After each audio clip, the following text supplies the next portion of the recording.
So, my lovelies, on to the second et, and as I've mentioned previously, I feel this et is ruled by the goddess Hel, and this will probably be a slightly longer story. I've got loads to say about this rune, but to start with, we'll look at I'll briefly mention what others say.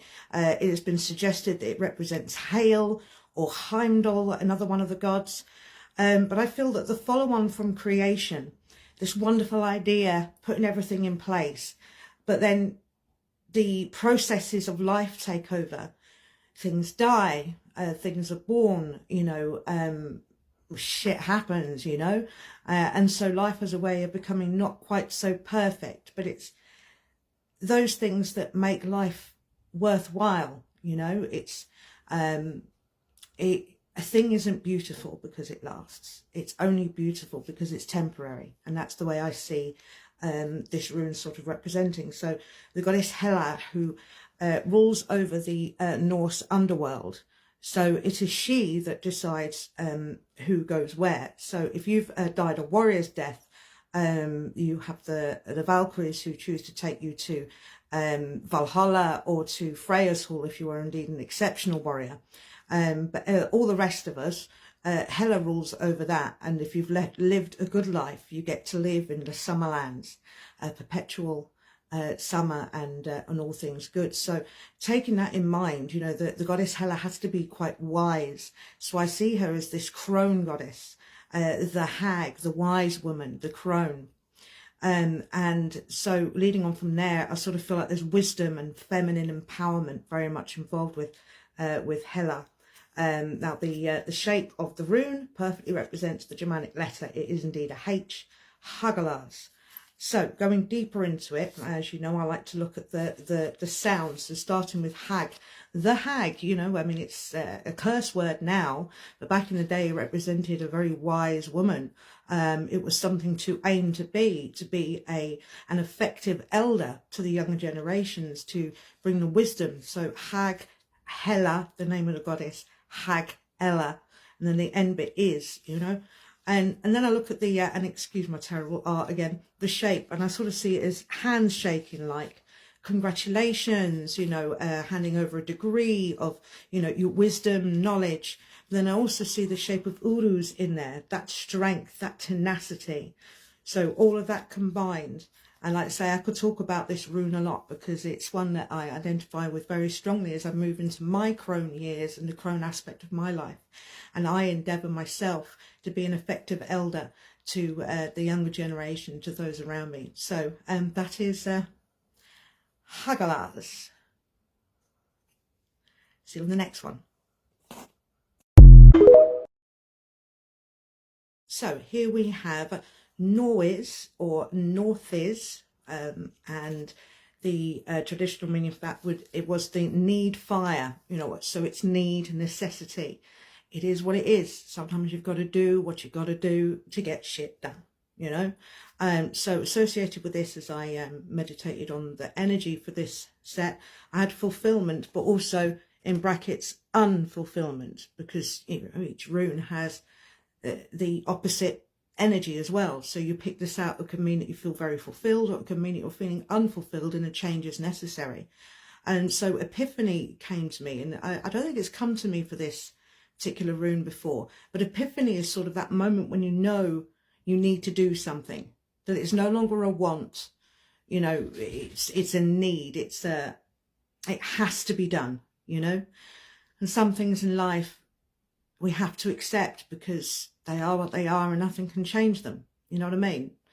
I'm getting old, wrinkled, sagging, losing my teeth. It is what it is. It's part of getting old,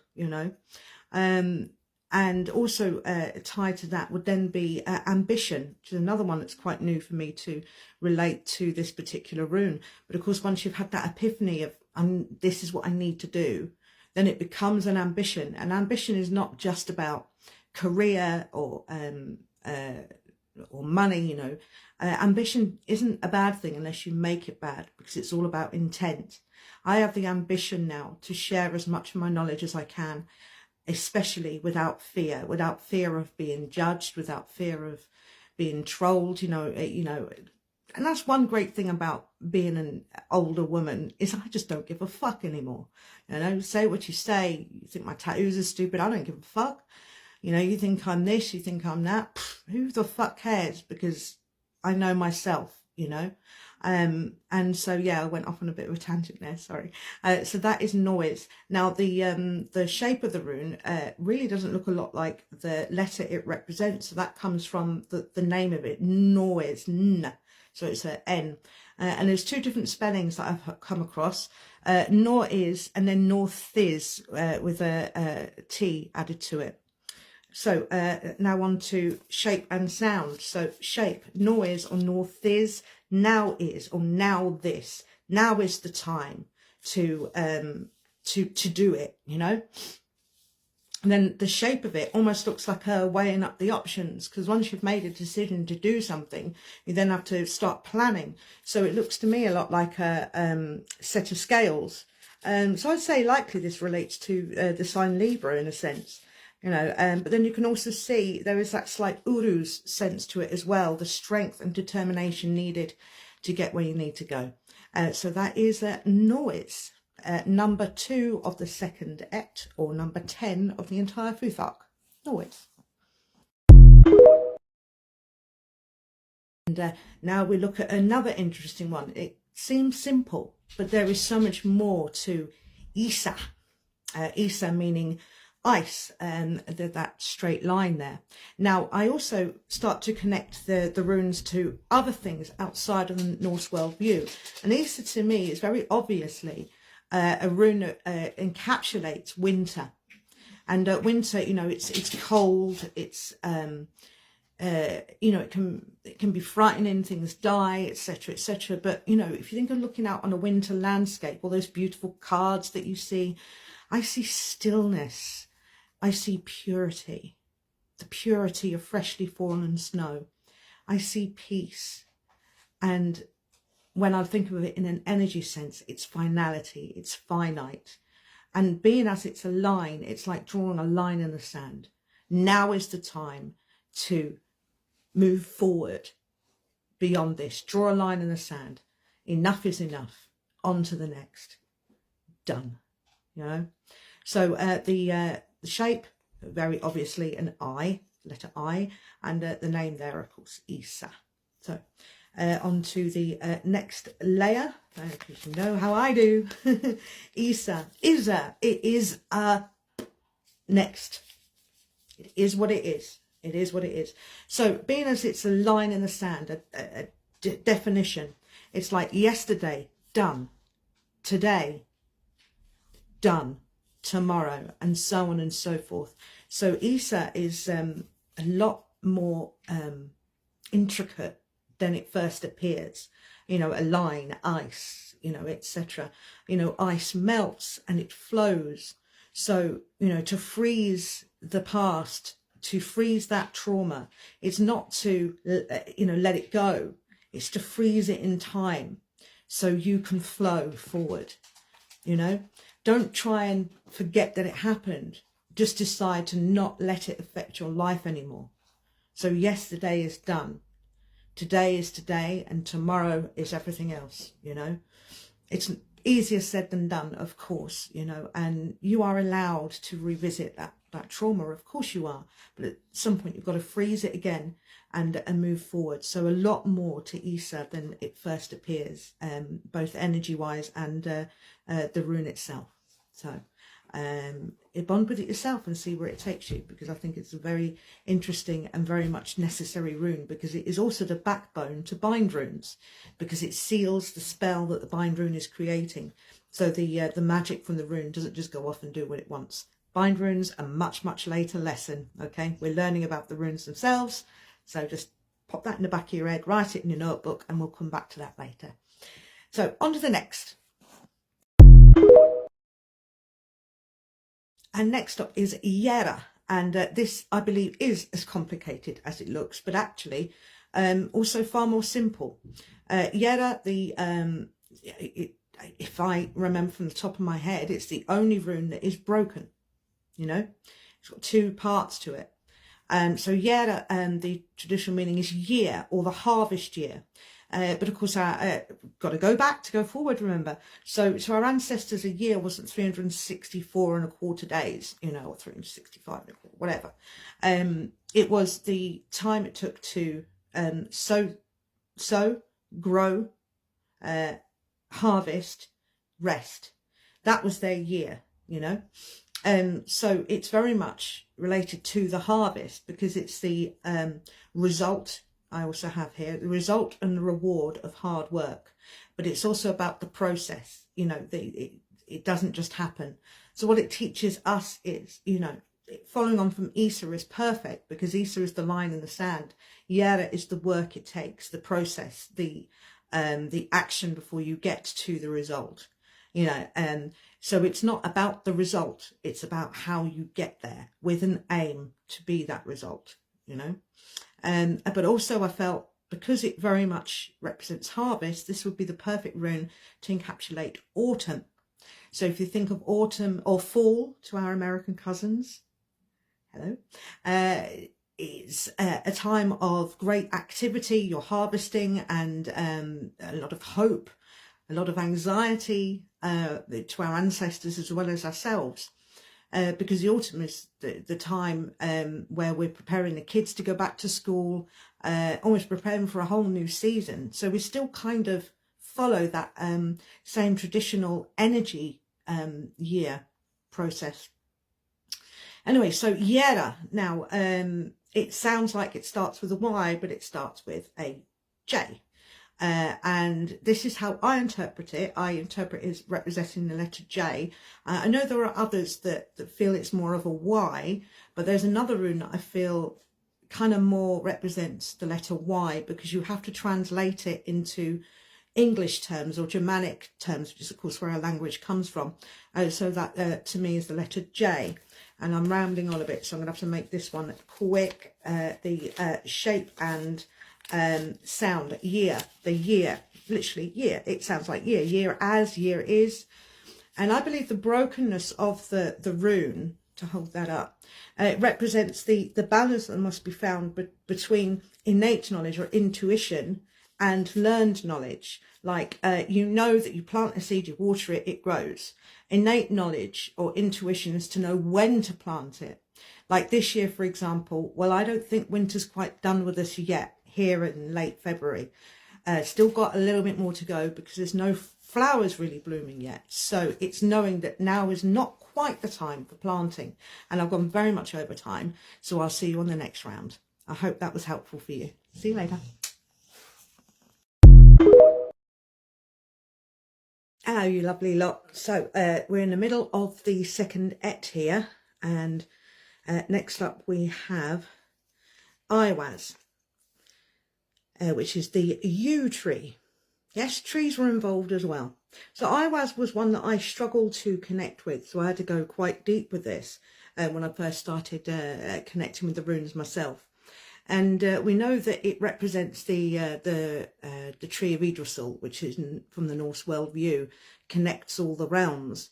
But it's also this idea of endings, that all things must end. Okay, so we start with that. So endings or the past, and then we go on to the yew tree itself. So connections, networking. So it has these business associations. So when looking for a message from these meanings, it could be in regards to something coming to an end, but in order to move beyond the ending, it makes some connections, network, find your way like that. So the U, so the Y from U, to me, that's the corresponding German letter. So that is Iwaz. And as you know, I do like to go a bit deeper. So the sound of it, Iwaz or Y was, it's like a period of reflection. As something comes to an end, don't stay in that moment of it's ended, it's sad. Most endings are sad, but you know, use it as a period of reflection of what you've gained in the journey that has come to an end, and then move forward from there. And I see here, you know, you've got the the one symbol, and then the symbol connects and connects and connects and connects, and it becomes this large amount of connection. So that to me is really the deep meaning of IWAS, is these deep connections that we make. So yeah, there's IWAS. Number, let me see, 8, 9, 10, 11, 12, 13, number 13. So lucky for some, unlucky for others. IWAS. So excuse me, the dogs have just woken up, so this one might be a little bit noisy. Next up we have number 14. After the ending there is the new beginning, where we consider, especially if you go through a period of retrospection, then you can see what is next to come. So here we have the traditional meaning of perthrow or pioth. It's two different words that I've found associated with it. So I say perthrow. So this was traditionally the dice cup, which you can probably see from this way up. It looks like a cup. So quite deep meanings on this one. You start out when you have a new idea or somewhere to go. It's always a risk, a gamble. So, you know, if you pick this, asking for an answer or outcome, it can be somewhat ambiguous and saying, well, I'm not going to tell you, which is where I think the pioth comes from. We'll get to that in a moment. But what it is saying is the idea you've got, do it, like it down here, it's just try it and see, even though it's a risk, chance, a gamble, try it and see. It's the birthing of a new idea. And so that corresponds with the letter P, and there you have the two different spellings. I forgot about the second one, which is why it's a bit squished at the top there. So let's go deeper on that. Perthrow, you know, that's the first thing that I sort of came up with from the gambling side of it. And then the pioth or pioff, not telling you the answer. Because frankly, there is no answer, because you haven't tried it yet. But what it is saying is it's worth doing. Like, if you didn't get that, then you shouldn't do it, essentially. That, you know, not everything has got an outcome until you try it. And often it's the journey. This reminds us, pioth reminds us that failure is the route to success. And then you shouldn't be afraid of failing, because, you know, failure, retrospect, look through it, use the essence of IWAS, you know, what went wrong, fix it. You know, every invention in the world started off the back of failure. Don't be afraid to fail. Be afraid to not try in the first place. So then a deeper meaning of it is if you turn it on its side the other way, and I know maybe that's a little bit rude, but that's my little diagram of birthing, you know, the traditional squatting to give birth. So literally it can be associated with birth if it was a question of fertility or pregnancy, you know, then it would give a good outcome for that. And then of course, you know, turning it on its side, and my little diagram of dice there, you know. So as I say, look deeper into the rune, look at the shape, the sound, and that it gives you and garners you even more layers to bring the message, because it's not just about the meaning, it's about what the rune is trying to tell you, which is interpretive. So bear in mind, these are my interpretations. Get your notebook out and make your own, you know, and they're amazing. I love the runes. So see you on the next one. So next up, number 15, we have algaes. The traditional meaning is the elk. And before I get into looking into the shape, perhaps you can see that for yourself. Now the elk, it was more about the horns. And of course our ancestors watched the elk defending themselves or fighting over females, and would then associate that shape with this rune. And then that gives you the idea of what they connected with that rune, the idea of protecting or defending, and then bringing it into a more message sense and a modern meaning, boundaries, about the need to put up boundaries, which many of us struggle with as a blockage. So it also represents blockages, because on the flip side it could be that you have too many boundaries and therefore you are not connecting with people, and that, you know, you need to drop some of those boundaries. A good saying I have is, how do you trust again? By trusting again. That's the only way. So Algiz does have a lot to teach us. It's not just a rune for protection, you know, like the Helm of War here that I have, or the pentagram even, you know, each of these have a multi-layers for why they represent protection.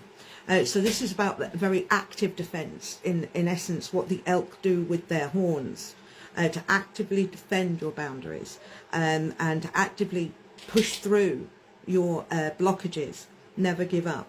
And so for me, because this is a finality, you know, you don't pass here. These are my boundaries. For me, the Germanic letter then, therefore, is Z, which obviously comes from Algiz, the Z as well. So for me, that's that corresponds to the letter Z. You know, it is quite ambiguous. Nobody's quite defined an answer as with the other runes, but that's my interpretation.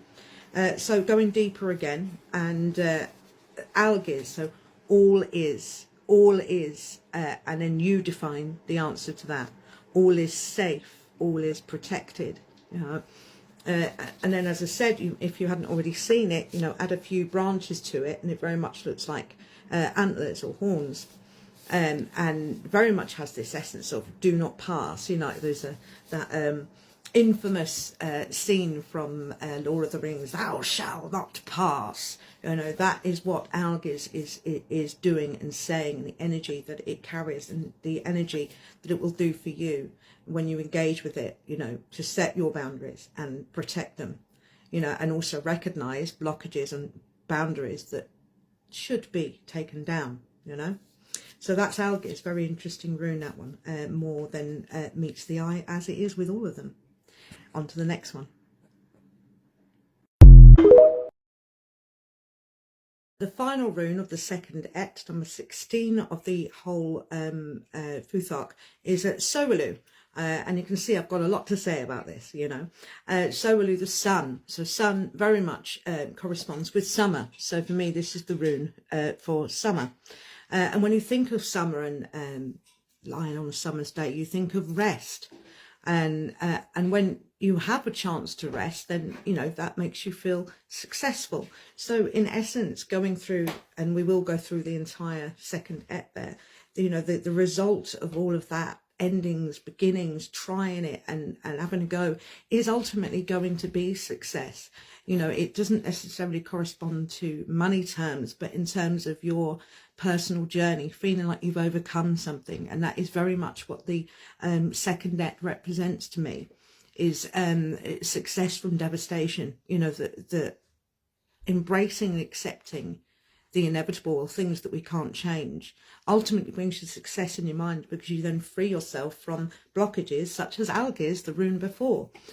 So as we go on, you know, success is achievement, you know, and then anticipation for the next step, because as you're sitting there relaxing and enjoying the fruits of your labours, you start to anticipate and think about the next step. That's what we as humans do. We should never stop trying, never stop doing. There is always more to do and more to learn. So the shape of the letter, it does of course correspond with the Germanic, the S, and the name of course there, Sowelu. So going into the deeper, looking at the sound of it, so will you. So it's very reassuring, you know, when you get this and you're feeling like you're not getting anywhere. You know, this also is sort of about patience. You know, you've set the terms, you've done the work, it will work out. But, you know, of course, everything has to, there is a process that happens. And earlier in the aett, you have Yera reminding you of the process. So it's saying, so will you. It will come to you. You've done everything you can. And then, of course, the shape of it, to me, very much looks like a lightning bolt. So like an epiphany. I think I added that on the front of the rune as well. Yeah, epiphany. That aha moment, like in cartoons, where the light bulb goes on. But then as I turn it on its side, and perhaps lying it on a bed, it gives you this shape of repose, of relaxing, of resting. So that should probably come first. The resting, relaxing, and then aha, I know what I'm going to do next. So that is almost a duality of Sowelu. And there endeth the second aett. Next video, I'll just run through the more esoteric journey throughout the whole 8 of them. So till the next one.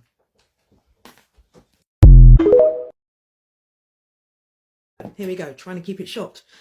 So we have gone through the birth of the universe, and representing your life, the birth of your life, the first stage of your life. Then you reach adulthood, you know, and that is Hagalaz. Hagalaz is that having to do what you need to do, in accept your responsibilities, learning wisdom, and in terms of the more esoteric, you know, the need for a goddess to do the tough jobs, you know. Death is a part of life, so she sees over the souls that have passed, you know. So that is about doing what you got to do, you know. And then you have noise, the need,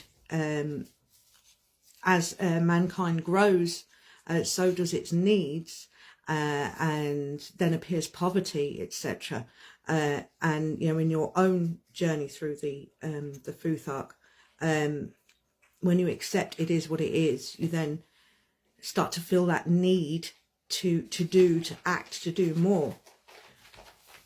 You know, before that happens, there is always a period of peace. So in the esoteric journey, winter has to come. It can't always be summer and spring. You know, winter is necessary for the earth to rest and replenish. And the same is true of your own journey. And then the processes, the rhythms, the tides, like I say, this is all about almost destruction that is necessary to bring about a more comprehensive world, you know. The great idea of creating the world then has to be balanced with what happens with mankind when you give them free will, and it's the same in your own life. It's the process that it takes to manifest your ambitions, you know. And then endings, things do end, and we have to find a way to keep going, you know. And that is true of the esoteric nature, the connection between the realms that helps bring about a greater balance. The world can have to speed up because I'm running out of time. Then there's the risk, the chance of let's bring these things in to bring about the birth of something new and, like I say, more comprehensive. And so this is where the world, through destruction and death and ending and war, then, and in your own life as well, brings about a greater whole, you know. Boundaries have to be set, you know. Tribes are built, which is obviously quite necessary. And then the final part of the destruction and recreation, almost, is the rest before the next journey. So it's the rest and then the epiphany and the moving on to the next act. So I'll see you on the next one. I hope that made sense. See you soon, lovelies.